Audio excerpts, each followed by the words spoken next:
our brain, there is actually a function that triggers off just like the fire siren. And when it gets triggered off, it goes beepo, beepo, beepo. Now, if rescue comes, right, that means emergency, okay, it comes and it switches it off, fantastic, all is good, right?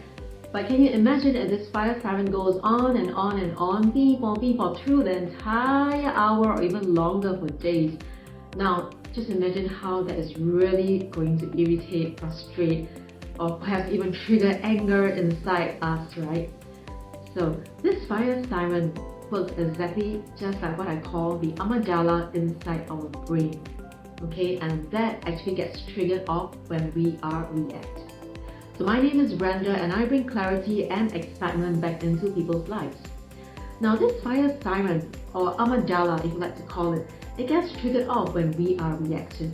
When something happens, we react, okay? And if we have the level of awareness, if we have the level of mental clarity or perhaps the calmness, the mindfulness to be able to respond to it, we can switch that off.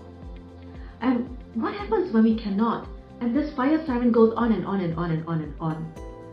Now, I'm sure you would have read in the news of stories or cases where, perhaps you have read about, people fighting, punching each other to the extent of taking a knife, stabbing someone that they love, right? And to the extent of even killing someone. Why to that extent, right? And that's exactly because of this little fire siren inside us. It gets triggered off and is not able to stop. There is no help or support that can come in to actually stop this amygdala from blinking like a fire siren. So today I want to give you, in this short video, a very simple called a door approach. A simple door approach that can actually help us to find that calmness, to get that clarity, to be grounded in situations that actually trigger our emotions, our thoughts, lose irrationality, help us to find that emotional and mental calmness. Okay, so when we don't have that calmness, right, like the fire siren keeps blinking, we lose rationality, we start to get irrational. And when we start to get irrational, we become even more and more negative as well. More and more emotions comes up, we can't even sleep at times, right? And this thing can go on and on like a cycle, a vicious cycle. Okay, and that's also how people go into, long-term depression. So this door approach, I'm going to show you how we can use this door approach and walk out of this door so that you don't get trapped, alright? You don't get trapped inside this space, yeah? So what is called the door approach? D-O-O-R. Now D stands for dramatization. Do you know that we actually dramatize a story very often when we are reactive? Okay, so how does that work? I'll give you an example. Now, let's say your boss is asking you to do a proposal as well as your other colleague. Okay, please submit a proposal. I need it by tomorrow. It is really, really urgent.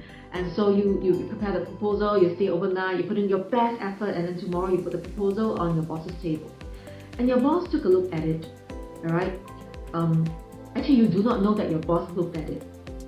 But you just know that the next day morning, your boss came in first thing and said to your colleague, hey, I read your proposal, it was really, really good job done. I think that was really, really good. And then he said, I'll talk to you both later. And he left. So he did not say anything about the proposal. Now, what happens? This is where dramatization starts to kick in. You will sit down there and you start to think, oh my goodness, I put in so much effort. I stayed overnight. How come my boss didn't read my proposal? Oh, I think maybe he's not happy because just a week ago we had a little bit of a disagreement. Maybe that's why he's not reading my proposal. I think my colleague is always trying to win him over. I know my colleague put in a lot of effort as well. Oh no, I think that's going to affect my next coming promotion. This proposal is really, really important, Oh, it's a multi-million-dollar deal. Maybe I'm just not good enough. This is really, really bad, right? So this whole story starts to go on.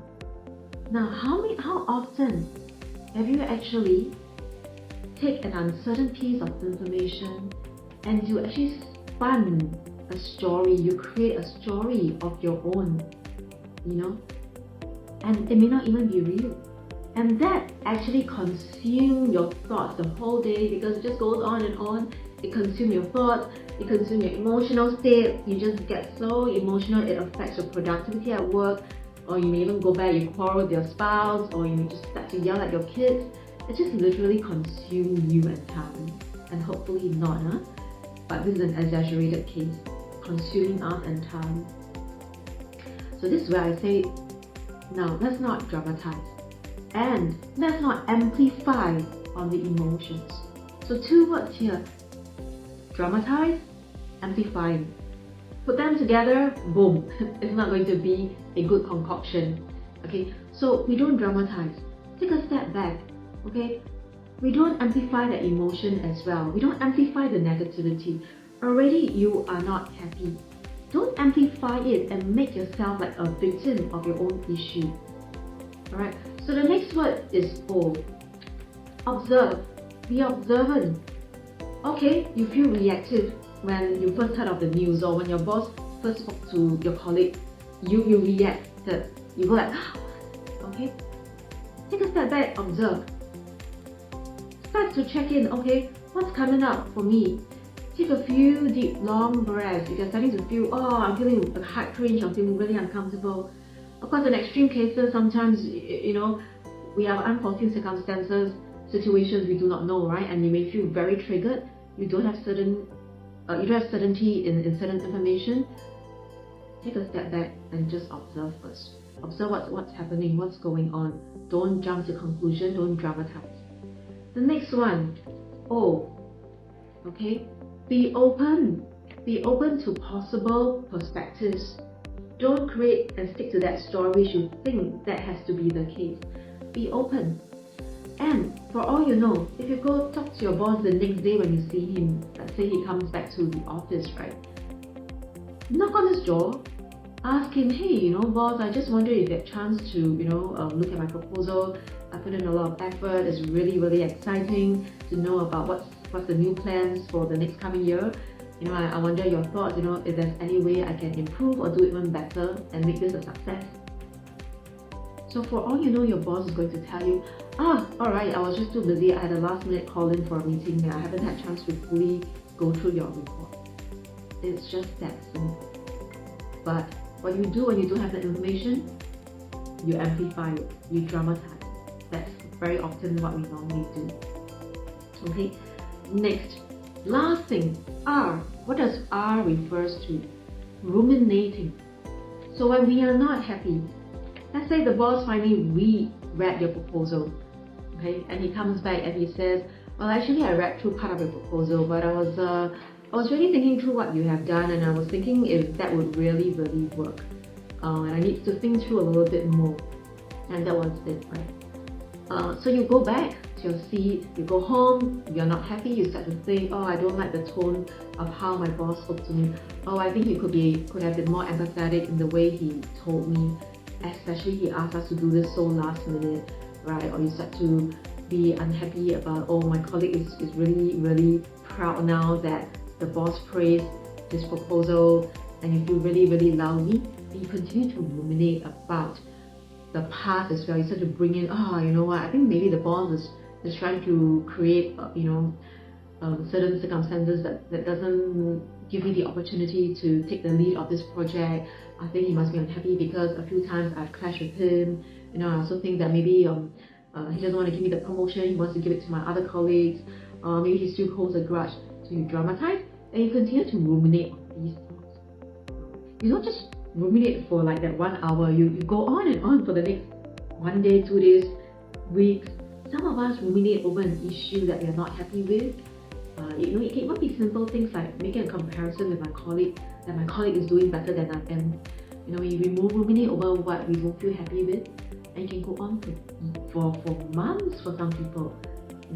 So practicing the DOOR approach, DOOR, alright? You refer back to yourself and tell yourself, okay, I'm going to stop ruminating.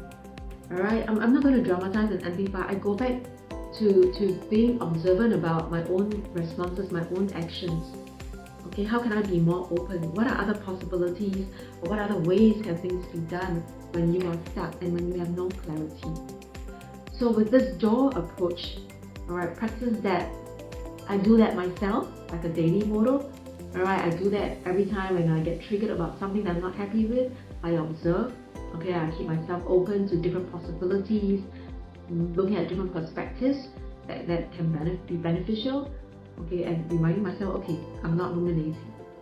So with that, you walk out of that door, you feel a lot more grounded, a lot more liberated, a lot more fresh and rejuvenated.